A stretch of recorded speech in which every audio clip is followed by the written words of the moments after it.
Praise God. Salamat sa Panginoon. Are we happy today, mga kapatid? Amen, di ba? This is the first Sunday of the year.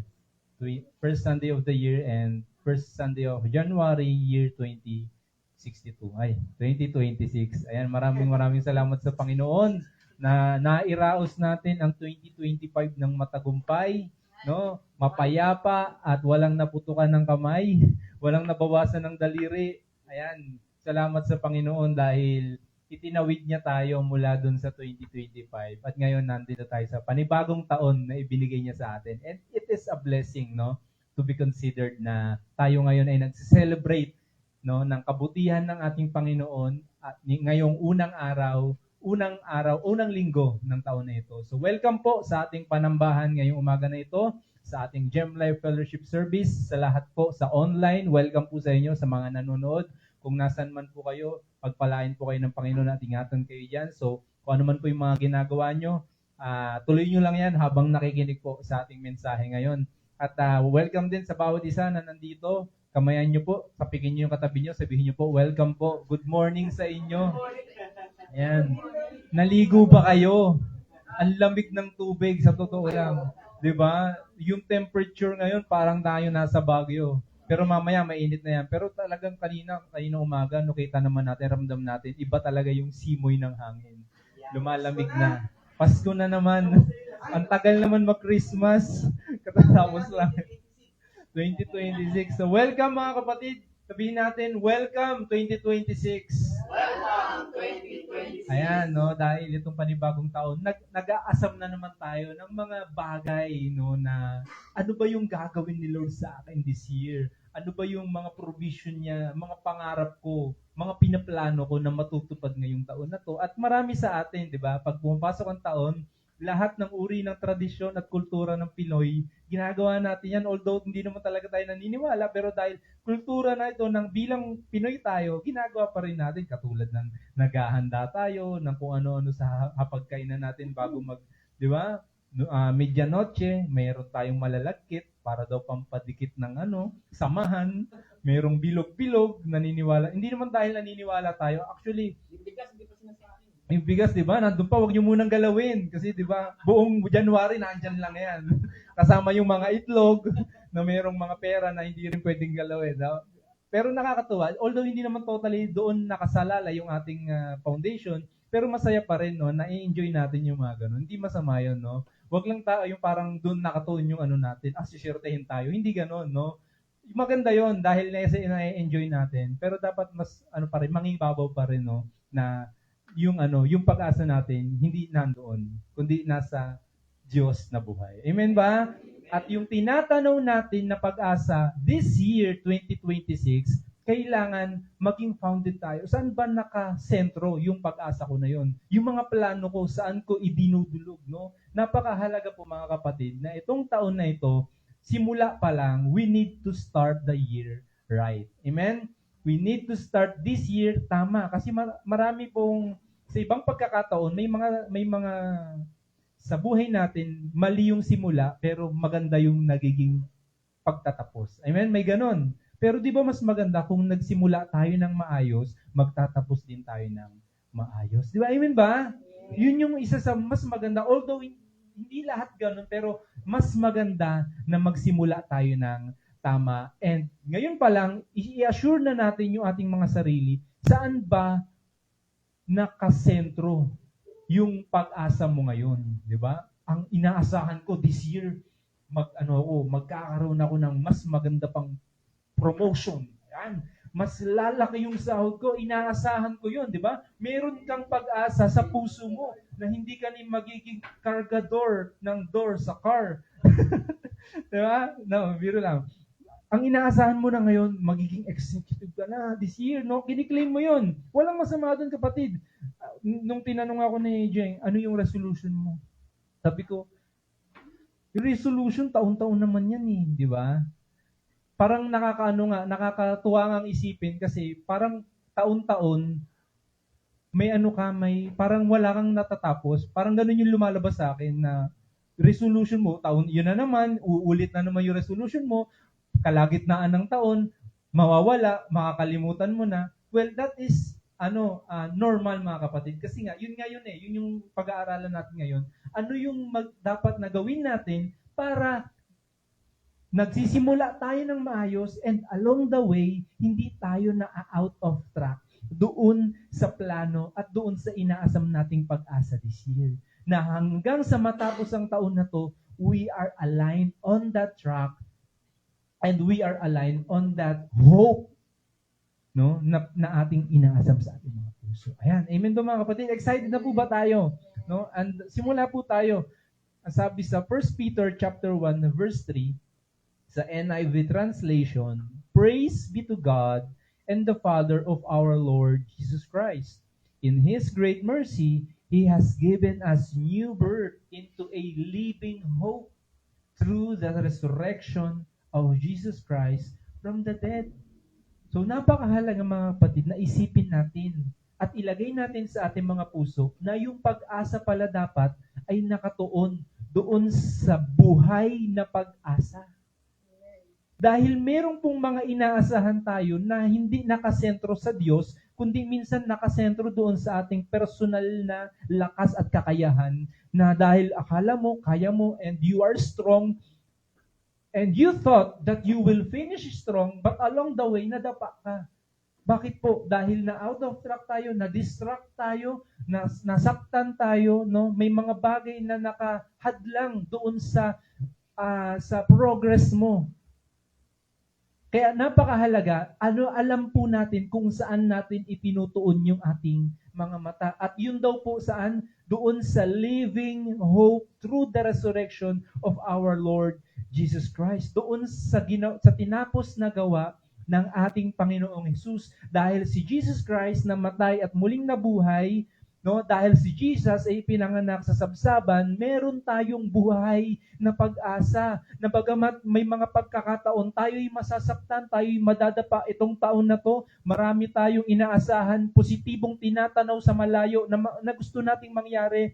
But we need to consider that along the way, may mga bagay na hadlang sa'yo at magkakos para hindi mo maabot yon. Pero we need to trust God and put our trust to Him. Amen po ba? Ilagay natin yung ating buhay na pag-asa doon sa buhay na Diyos. Amen po ba? At ang sabi pa sa Isaiah chapter 40 verse 31 sa NIV translation din po, "But those who hope in the Lord will renew their strength. They will soar on wings like eagles. They will run and not grow weary. They will walk and not be faint." Tayo ay mapapagod pero hindi tayo titigil. Tayo ay lalakad at hindi tayo madadapa. Yun ang pinangako sa atin ng Diyos. At kung ang ating pag-asa ay nasa Panginoon, kung manghina man daw po tayo, within this year, tayo ay may mga tinatrabaho, inaayos, manghina ka man, makaramdam ka man nun kapatid, ituon mo yung pag-asa mo sa Panginoon na hindi ka mapapagod at hindi ka manghihina dahil kasama natin ang ating buhay na Diyos at siya ang ating pag-asa. Amen po ba? At yun ang topic po natin ngayon. Pag-aaralan po natin dahil may Diyos, may pag-asa. Kadalasan maririnig natin hanggat may buhay, may pag-asa. Tama naman po yun. Pero binago ko lang, dahil may Diyos, may pag-asa. At dahil buhay ang ating Diyos, yung ating living hope. Buhay ang ating pag-asa dahil buhay ang ating Diyos. Amen po ba? Pwede po ba natin palakpakan sa Lord? Hallelujah. Hallelujah. Sabi po dito, living hope through Christ's resurrection is one of the fundamental principles that we must understand. So yun po yun. Kailangan muna nating maunawaan na ang pundasyon po ng ating pag-asa ay dapat nandoon sa tinapos na gawa ng ating Panginoon. Doon sa kanyang pagkamatay at muling pagkabuhay. Yun po yun eh. Kasi kung nanatiling patay po ang ating Panginoon, wala po tayong tatanawin na pag-asa ngayon. Amen po ba? Kaya nga sinasabi ng Biblia at ng kasulatan na si Jesus ay namatay at muling nabuhay para po bigyan tayo ng pag-asa. At kaya ka nandyan ngayon dahil naniniwala ka, Lord, thank you dahil buhay ka. Dahil buhay ang Diyos, naniniwala ka na gumagawa ang Diyos until now. Amen po ba? Na hindi lang natapos yung miracles ni Lord doon sa Bible, doon sa mga kwento, pwede rin mangyayari sa'yo yun. Amen? Hallelujah. Kung si Elijah at yung balo doon sa kwento sa Kings, sa Book of Kings, no? Kumbaga yung balo doon wala nang natitira, konti na lang yung kanyang tinapay at yung kanyang oil para sila ay makakain, sapat na lang para sa kanyang anak. Pero nung dumating ang Diyos, at sabi ng Diyos, pangako ng Diyos sa pakainin mo lang si Elijah. Ano sabi? Hindi sila magugutom at hindi po sila nagutom. Yun mga kapatid eh. Yung pag-asa natin ay nasa buhay na Diyos dahil isusustain niya tayo. Dahil buhay si Jesus, nangyari yung mga kwento na yun, mangyayari pa rin yun until now and within this year, ipangako ng Lord sa atin yun. Amen. Hallelujah. No? Kaya napakahalaga, ituon natin ang ating pag-asa sa tinapos na gawa ng ating Panginoon because Jesus Christ rose from the dead. No? Amen po ba? Dahil buhay ang Diyos, marami siyang itinuturo sa atin. No? Unang-una na pwede nating asahan dahil buhay si Jesus, dahil siya yung pag-asa natin, hindi na tayo mamumuhay sa takot. Number one, we don't need to live in fear. Sino po dito matatakotin? Takot sa multo. Wala, wag kang papasok sa CR na yan. May nakita ako dyan, white lady. Nakaputi, yun pala, mama mo pala nakaputi, may dalang hanger. Kasi hindi ka naglinis. Ayan, so we don't need to live in fear, no? Alam ko po lahat tayo merong takot. Ako rin po, no? Yung iba sa atin natatakot sa kamatayan, di ba? Pero isa pong pangako ng Diyos sa Bible, hindi tayo kailangan matakot sa kamatayan. Bakit po? Kasi sa langit ay ipinaghanda tayo ng ating Panginoon ng isang tahanan na atin pong matutuluyan. Amen po ba? Di ba napakasarap po isipin na mamatay man tayo dito sa katawan, pero buhay tayo sa Espiritu at sa Diyos. Amen po ba? Napakasarap mga kapatid. At alam niyo po ba na dalawang uri ang takot eh. Yung takot na literal na pagkatakot sa isang bagay, na nakakaramdam ka ng pangamba, takot ka. Nandyan na yung Bombay, no? Saan na mama mo? Ako singil na. Wala mama ko, umalis dito chinelas, ba't andito? No? Takot, yun yung mga normal na takot po natin. Takot tayo sa bills, ayan na, natatakot tayo maputulan, natatakot tayo mawalan ng wifi, kasi paano na lang tayo kikilos, natatakot tayo na mawalan ng trabaho. Normal po yun, matakot tayo. Pero alam niyo po ba, merong banal na takot sa Bible. And yung pagkatakot po na yun yung takot na hindi ka natatakot. Kasi sabi na matakot tayo sa Diyos. Hindi po hindi dahil magagalitin ng Diyos, matakot tayo sa Diyos, kumbaga ibigay natin yung uttermost respect, honor, and glory na para po sa Kanya. So, ibig sabihin, kung ang Diyos natin ay buhay ng pag-asa, hindi tayo kailangan matakot na baka pagalitan ako ng Diyos. Hindi po eh. No? Ang sinasabi ng Bible dito, hindi natin kailangan matakot. Bakit po? Dahil may kasama tayong Diyos sa ating buhay. At alam niyo po ba that there are 365 Bible verses that talks about not to fear. 365. Sabihin po natin 365. And ilang araw po sa buong isang taon meron tayo? Coincidence? And kung may leap year, 366. Well, just think about it mga kapatid. There are 365 verses in the Bible, no? About not to fear. And there are 365 days in one year. Ibig sabihin, sa buong taon na to, you are covered by the Lord. You are insured. Every day, hindi mo kailangang matakot dahil araw-araw, you are protected by the Lord. Amen? Napakasarap isipin po nun mga kapatid. At sabi sa Isaiah uli, 41 verse 10, do not fear. Huwag tayong matakot, for I am with you. Pangako ng ating Panginoon. Huwag tayong mangamba, for I am your God. I will strengthen you. I will help you. And I will uphold you with my victorious right hand. Sabihin po natin, huwag akong matakot. Kasama ko ang Diyos. Amen? Kung may pinaplano ka this year, huwag kang matakot. No? Lakaran mo. Step up. Take the leap of faith. Ano man yan, mga kapatid. Ako po, personal, marami rin akong this year na yung last kagabi po, no, nung natin, sinulat, May mga sinulat din ako doon na parang tingin ko imposible eh.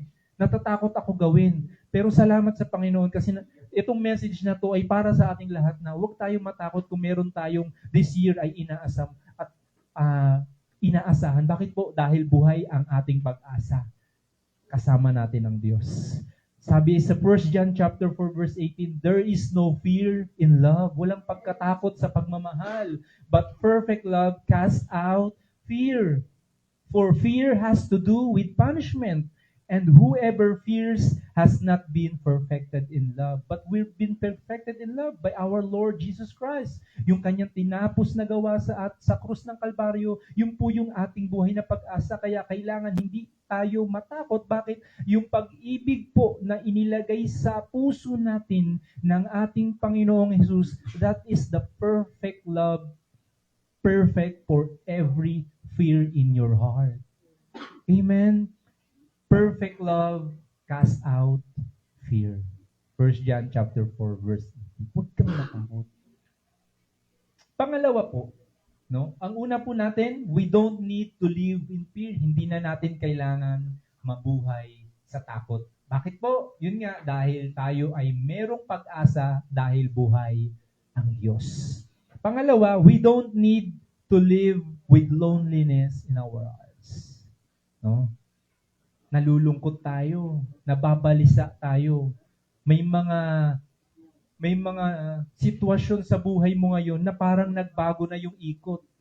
No? May mga friends ka ngayon na hindi mo na madalas makasama dahil pare-parehas na kayong busy at nakakaramdam ka ng pagkabalisa, no? Nakakaramdam ka ng pagkalungkot. Pero ang sabi ng Diyos, huwag po tayo malungkot. No? Although maramdaman po natin 'yon, kasama natin siya eh. Siya yung ating buhay na pag-asa. At ano po yung pangako ng Diyos sa Psalms, no? Katulad po ni Haring David ay nakaramdam din po ng ganito. So ibig sabihin, normal po 'yan na makaramdam ng kalungkutan. Amen. No? Ang sabi po sa Psalms 27 verse 10, katulad ni David, "For my father and my mother have forsaken me, but the Lord will take me in." Di ba? Pag po kayo ay itinakwil ng inyong mga magulang, masakit po yun at makakaramdam kayo ng kalungkutan. Pero sabi ni David, kasama ko ang Diyos. No? Inampun ako ng Diyos. Pangalawa po, sa John chapter 14, verse 16 to 18, ang sabi po dito, isa rin pong pangako ng ating Panginoong Jesus, "And I will ask the Father, and He will give you another advocate, who will never leave you. He is the Holy Spirit, who leads into all truth. The world cannot receive Him because it isn't looking for Him and doesn't recognize Him. But you know Him because He lives with you now and later will be in you. No, I will not abandon you as orphans. I will come to you." Amen po ba mga kapatid? Pangako po ng ating Panginoon nung bago siya umalis at sa kanyang pag-akyat sa langit, mga kapatid, ipinangako niya sa lahat ng mga disipulo at lahat ng mga susunod sa kanya, mga kapatid, hindi niya tayo iniwan. Kasama natin siya, siya ay nasa puso natin. And yung in-instill sa atin from the moment that we accepted Jesus Christ and we believe from His resurrection and from His rose from the dead, no? Tinanim sa puso natin yung Holy Spirit. Banal na Espiritu. Ang sabi dito, ililid tayo nito sa lahat ng katotohanan. Kaya pag meron pagkakataon sa buhay natin ngayon, within this year, no, sa taon na ito, na pakiramdam mo, ito yung tama, ito yung truth na kalooban ng Diyos, gawin po natin. Bakit po? Baka Holy Spirit na po yung nagko-convict sa atin. Ang sabi dito, the world cannot receive Him. Bakit po? Dahil hindi nila hinahanap ito and then they don't recognize Him. But we are different.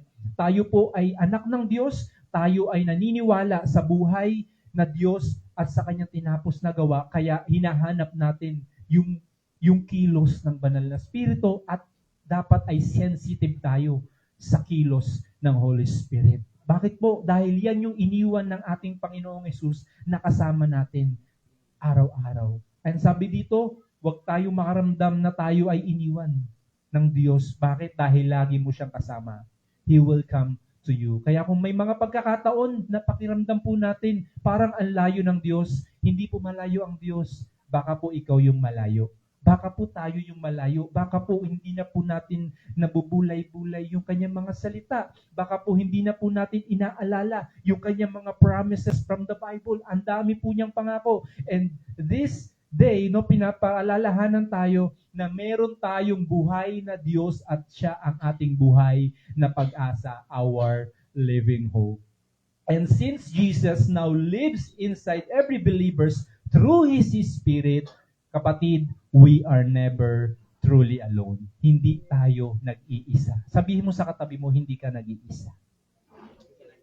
Amen. Una po, na ating pinag-uusapan ngayon, sa ating buhay na pag-asa. Dahil may Diyos, may pag-asa, our living hope, Jesus Christ. Ang una po natin, hindi na tayo kailangan mamuhay sa takot. Pangalawa, hindi na natin kailangan mamuhay sa kalungkutan. Pangatlo po, we can have peace in the most difficult times of life. Kapayapaan. Kapayapaan. Sabihin po natin, kapayapaan.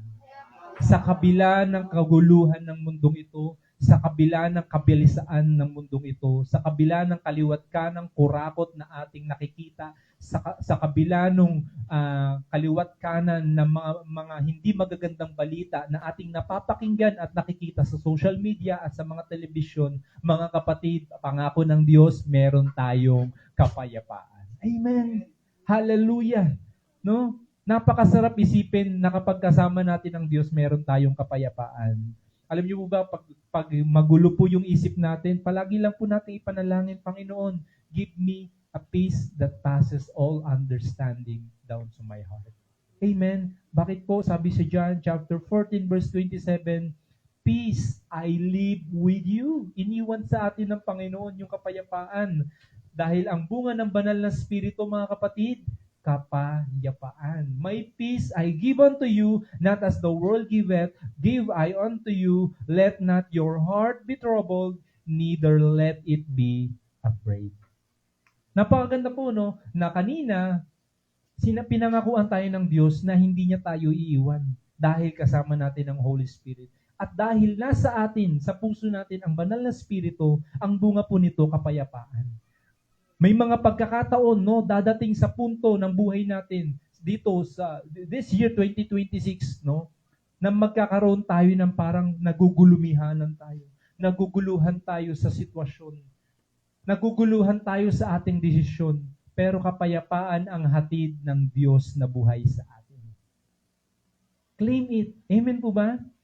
And in Revelation chapter 21 verse 4, sabi po dito, I consider that our present sufferings are not worth comparing with the glory that will be revealed in us. Tingnan niyo po yung sinabi dito that comparing with the glory that will be revealed in us. Ibig sabihin, hindi pa na ibibigay Meron pang buhay na pag-asa, meron pang parang ipapakita ang Diyos sa atin sa mga susunod na panahon. At hindi yun matutumbasan ng kahit na anong pagsubok na nararanasan mo ngayon. Dahil mas maganda, mas matibay, at mas worth it yung i-reveal sa atin na glory ng Diyos sa mga susunod na panahon. Amen po ba? And yun yung tanawin po natin. Sabi nga po sa mga sulat ni Apostol Pablo, ay hindi ko na tinitingnan yung nakaraan. Hindi ko na tinitingnan lahat ng nangyari sa nakaraan, kundi I am focusing my eyes on Jesus. Napakaganda po dahil kung tayo po, ito sa taon na ito, ngayon pa lamang, isiset na natin yung ating mindset, ang ating puso at isip doon sa plano at kalooban ng Diyos, malabo, mga kapatid, na ma-out of track tayo doon sa kanyang kalooban. Amen po ba? At hindi tayo mawawalay doon sa mga plano niya at anuman po yung mga gagawin natin this year at inaasahan natin, naniniwala ako na mapagtatagumpayan mo po. Amen? Sabihin mo, mapagtatagumpayan ko. Amen? Hindi sapat yung mga nararanasan mo ngayon na masakit na pagsubok dahil meron prize sa dulo. Amen? Hallelujah. Sabi po dito, Christ's peace is like an anchor that sustains us in life's challenges. Pag sinabi pong anchor, iba yun eh. Angkla yun eh. Pag binaba po sa barko yung angkla, talagang titigil yung barko kahit anong laki po nun.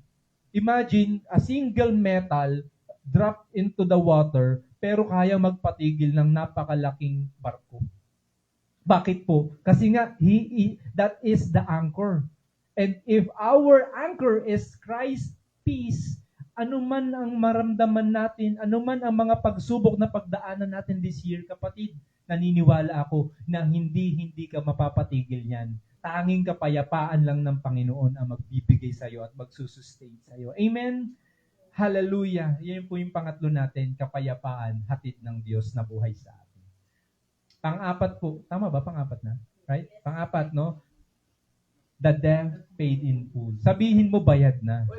Uy, grabe. Praise God. Claim natin, bayad na. Praise God. Woo! Di ba? Hallelujah. Pero saan ba dapat naka-anchor yung ating pananaw patungkol sa bayad na yung atin, yung utang, no? Utang.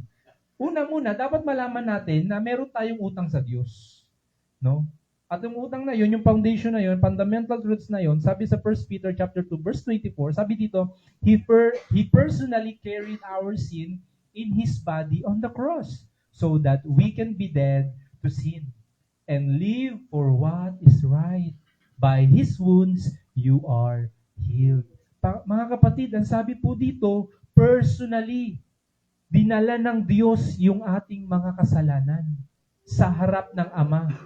At dahil doon, sa kanyang, ito yun mga kapatid, tingay sa pogi. No? Yun nga yun bakit sinabi ko na dapat ang buhay na pag-asa natin nasa tinapos na gawa ng Panginoon. Bakit? Kasi He personally carried our sin in His body on the cross.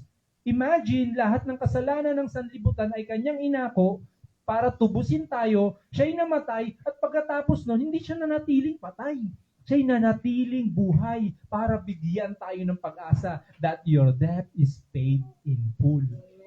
Ano pong resulta nun? Ang sabi dyan, so that we can be dead to sin and live for what is right. Hallelujah! Upang tayo ay maging patay sa kasalanan. This year, 2026, no, we are claiming na tayo ay magiging patay sa kasalanan at gagawin natin kung ano yung mas mabuti sa kalooban ng ating Panginoon. And live for what is right. Sabihin po natin, live for what is right. Mabuhay sa tama. At ano po yung tama na yun? Dapat nakasentro doon sa kalooban ng Diyos. Amen? And by His wounds, you are healed. Amen? Salamat sa Diyos. 2 Corinthians 5:21, For God made Christ who never sinned to be the offering for our sin, so that we could be made right with God through Christ. Salamat sa Diyos, bayad na yung ating kasalanan. Dahil buhay siya, meron tayong pag-asa ngayon na bagamat nakakagawa tayo ng mga pakonti-konti, mga sipa ng mga ng katawan natin. Salamat sa Diyos dahil hindi niya tayo papatawan ng parusa.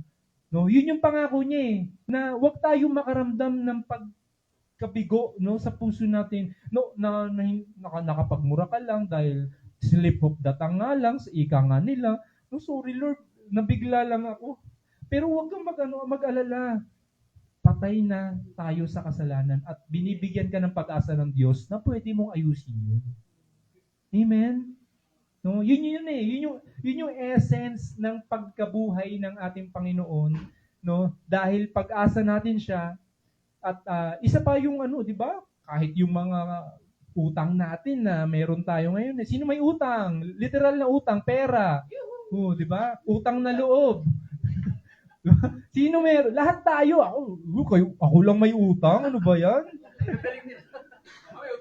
Ako meron Pero ako talaga personally ayoko nang may utang Pero dahil kailangan kailangan mangutang. May pera ba kayo diyan? This year, claim natin. No, hindi matatapos ang taon na ito na hindi mo yan mababayaran. No, magbayad na yan. Claim mo. Amen? Bayad na. Yung kasalanan nga, nabayaran, yung pera pa kaya. Yun eh, di ba? Praise God. Hallelujah. Palakpakan natin si Lord. Our debt paid in full. Hallelujah. Thank you, Lord. Ako, kiniklaim mo na. Thank you, Lord. Mababayaran namin yun. Hallelujah. Panglima, and ito na po yung huli. Inunahan mo kami, utangan ka namin. We can be the light. Ayan. Sabi mo ilaw. Ilaw. Ayan, ilaw. Oh. Ilaw. Ayan, ilaw.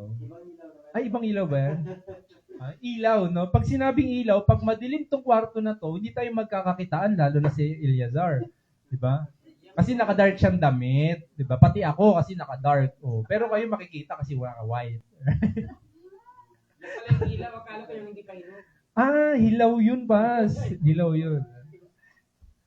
Okay? We can be the light. Pwede pala tayo maging ilaw. Pwede pala yun. Saksak natin sa ano. Sino pwede maging ilaw dyan ngayon? Fluorescent light. Hindi ba? Kidding aside, pwede tayong maging ilaw. Bakit po? Dahil ito po yung yung verse na to, isa pong hula or prophecy ni Prophet Isaiah. The people who walk in the darkness will see a great light. Wow. Yung mga tao na lumalakad sa kadiliman ay makikita ng dakilang liwanag. And for those who live in a land of deep darkness, a light will shine. Sino po ba yun? Walang iba kundi ang ating Panginoon. Yun po yung hula dito. At ang sumunod na mga talata dyan, mga kapatid. For a child is born to us, a son is given to us, the government will rest on his shoulders, and he will be called Wonderful Counselor, Mighty God, Everlasting Father, and Prince of Peace. Yun yung mga pinag-usapan natin kanina, Wonderful Counselor, because the Holy Spirit is in you. Mighty God, dahil kasama natin siya. Everlasting Father that will sustain us, dahil Ama natin siya, at siya ang prinsipe ng kapayapaan. Hallelujah! Amen? Bakit po ganito yung, well, brother, yung preaching mo, parang pangpasko po talaga dapat itong preaching ko. Iniready ko to. Akala ko, sasabihan ko, Pastor Bud. De, biro lang po. Pero naka-ready po ito talaga pang Christmas. Parang ko to, nasa notes ko na pag mag-i-speak ako pag Christmas or New Year, ito yung preaching ko, no? Pero sabi ni Pastor, daw ako, start ng bagong taon. Pero maganda naman to bilang start natin na pinapaalalahanan tayo ng Diyos, mga kapatid, right? 'Di ba? Na ang pagdating ng ating Panginoong Hesus ay simbolo ng pag-asa sa atin. Para sa mga taong lumalakad sa kadiliman, lumalakad sa kasalanan, simbolo ito na ang Diyos ang ilaw na siyang magre-reflect at magpapakita, no, magre-restore sa atin at mag-e-expose ng lahat ng karumihan natin. At salamat sa Diyos dahil hindi lang niya in-expose Yun yung pinag-uusapan namin ni Pastor. No? Hindi lang in-expose ng Diyos yung kasalanan natin at hindi niya binigyan ng lunas. Actually, binigyan niya ng lunas at ang Panginoong Hesus, ang pagdating ng Panginoong Hesus, ang nagsilbing lunas, naging antidote, naging antibacterial ng karumihan ng mundong ito at yun yung nagiging pag-asa natin, mga kapatid. Amen? Hallelujah! He is our wonderful counselor, Almighty God, everlasting Father, and Prince of Peace. Ang sabi po dyan, ulitin ko lang yung sabi dyan, makakakita ng liwanag. Sabihin mo liwanag. No? Hula po ito, hula. At pagdating sa bagong tipan, sa New Testament, claim ni Jesus. Again, Jesus spoke to them, saying, I am the light of the world. He who follows me will not walk in darkness, but will have the light of life.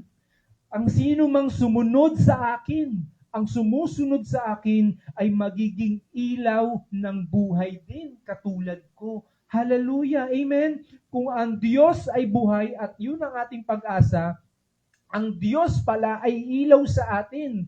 Ibig sabihin, mga kapatid, na pwede rin pala tayo maging ilaw kapag tayo ay na kay Kristo. Sabi po sa Matthew chapter 5, verse 14 hanggang 16, You are the light of the world, like a city on a hilltop that cannot be hidden. No one lights a lamp and then puts it under a basket. Instead, A lamp is placed on a stand where it gives light to everyone in the house. In the same way, let your good deeds shine out for all to see so that everyone will praise your heavenly Father. Amen. You are the light of the world dahil ang Diyos ang ating pag-asa, buhay na pag-asa, mga kapatid. This year 2026, mga kapatid, i-claim natin, no, tayo ay magiging ilaw ng sanlibutan ito. Amen. Hindi na tayo nakatira sa kadiliman. Dahil in-outshine na ng Diyos lahat ng kadiliman sa buhay natin. Kaya binibigyan tayo ng Diyos na pag-asa na this year, pwede kang maging ilaw sa iba. Pwede kang maging guide sa iba. Papunta sa paanan ng Diyos. Amen? At hindi ito na itatago. Kahit anong tago mo sa ilaw, magliliwanag at magliliwanag pa rin yan. Kagaya ng Gem Life Fellowship, dito sa gitna ng Purok 4, naniniwala tayo and I believe kilala tayo dito as a Christian church. Bakit? Dahil nagliliwanag ang Gem Life Fellowship dito sa Purok 4. Amen? And we will outshine every darkness in the corner of every streets ng Purok 4. Amen? Hallelujah! You are the light of the world. At ang sabi pa dito mga kapatid, in the same way, let your good deeds shine. No? Yung kabutihan sa puso mo ngayon. Alam ko po na meron sa atin, there were certain parts ng ating buhay na parang we feel dark, na parang we feel na masama, may mga pagkakataon na masama ba akong tao, nagtatanong, kapatid, hindi. Ginawa tayo ng Diyos na mabuti. Sabi sa Genesis, nung humanity ay kanyang ginawa, ang sabi ng Diyos, it is good. Mabuti ka. At yun yung identity po natin. Na this year, 2026, lakaran natin yung identity na yun, mga kapatid, na ikaw ay liwanag. At liwanag ang magiging dala mo. Amen? Mabuting balita ang magiging dala mo. Yun yung magiging influence mo sa iba. Liwanag. Kasi pag sinabi mo liwanag, light And other terms of light is nakakagaan. Nakakagaan. Amen? Nakakagaan. Sabihin po natin nakakagaan. Light. Amen? Yun yung dala mo, mga kapatid. At liwanag. Kung yung may mga kaibigan tayo na para bang nawawala na ng pag-asa, pwede kang maging pag-asa sa kanila. Dahil ikaw ang dinala ng Diyos bilang buhay na pag-asa sa kanila. Amen po ba? Amen? Kung meron tayong mga kapitbahay, mga kapatid, na para bang naghahanap sila ng Diyos, ikaw ang pwedeng gamitin ng Lord para maging liwanag sa kanila, and you will lead them in the feet of our Lord Jesus Christ. Kung meron tayong workmates, no, na nakakausap na para bang nawawalan sila ng pag-asa, you can be a hope for them.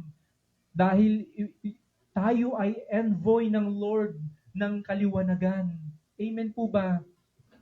You are light. Mga kapatid, sabi mo, you are light. So be the light. Lakaran na natin. This year 2026, wag na nating tanggihan yung pagkatawag ng ating Panginoon sa atin. Lumalakad ka na rin naman na sa Lord, lakaran mo na totally, wholeheartedly. Amen po ba? Amen? And light is contagious. Pag sinabi po natin contagious, nakakahawa.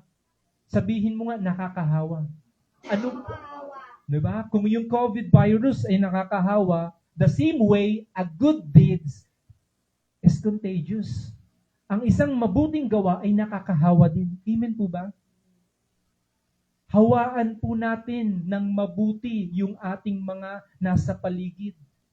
Yun po yung mas maganda at sa tingin ko, kalooban ng Diyos. A light that is contagious. Liwanag, mga kapatid. Dahil may Diyos, may pag-asa, living hope. Una, one ba lahat? One lahat, di ba? Ibig sabihin, lahat yan, priority. Hindi ko na ayos, sorry. Antok pa ako kanina eh. We don't need to live in fear. Pangalawa, We don't need to live with loneliness in our hearts. Pangatlo, we can have peace in the most difficult times of life. Pangapat, the deaf, painful. And panglima, we can be the light. Ilaw. Sam, pwede mo natin pakilabas yung yung binili mo. Yan, tayo po tayong lahat at meron tayong gagawin lang ngayon na declaration lang ito para sa atin. That this year, yung ilaw na dala natin, ipapasa natin sa iba. Napakaganda. Amen po ba? Amen. 1 point lahat dahil po lahat yan ay priority. Sorry. Pero 1, 2, 3, 4, 5 po yan. Hindi ko na nakita. Pero kanina alam ko 1, 2, 3, 4, 5 yun. Bago. Ayan. Bigyan mo sila isa-isa. Ayan. Isa-isa lang. Yan. Sisindihan po natin yan at ilalagay po natin sa bawat sulok ng bahay na to, ay ng church. So, siliban natin. Tapos nilipat na tayo. Biro lang. Lahat kayo, ninong at ninang, tayo po ngayon ay magsasagawa ng isasagawa po natin ulit yung dedication ni Rion. Para sa mga hindi mo nakatin, ito po, magkakataon po ito. The kidding aside po, sisindihan po ng isa at papasa-pasa po natin yung liwanag. Tapos patayin po natin yung ilaw. Tapos ipag-pray po natin yan. Tapos sabay po natin bagsak yung Ayan. Hindi, mamaya, sindihin muna natin kasi madilim ito. Sindihin mo muna, si Lord muna. Ayan guys, pasa-pasa po natin. Pasa-pasa. Ayan, yung pagpapasa-pasa po ng ilaw, yan po yung it symbolizes yung passing the light. Diba? Ipinapasa natin kung ano yung meron tayo. And we are claiming that this year 2026, ito yung dala natin.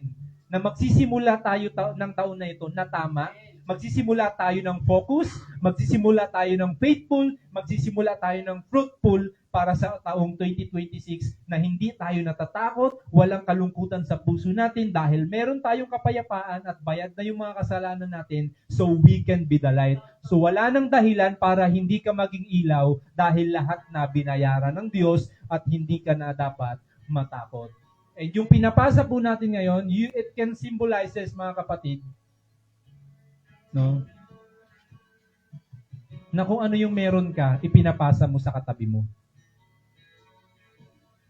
And I want you to think about this, yung gagawin natin ngayon, that this is a kind of, yung sinasabi natin kaninang contagious, hawa-hawa. Maghawaan po tayo. At sana yung maging hawaan po natin, yung ilaw na galing sa Panginoon. Amen po ba? At sama-sama po natin ipanalangin na yung ilaw na to ay manatili hanggang sa pagtapos ng taon na to. Na hindi lang tayo magsisimula ng tama, magtatapos din tayo ng tama, and we will finish strong.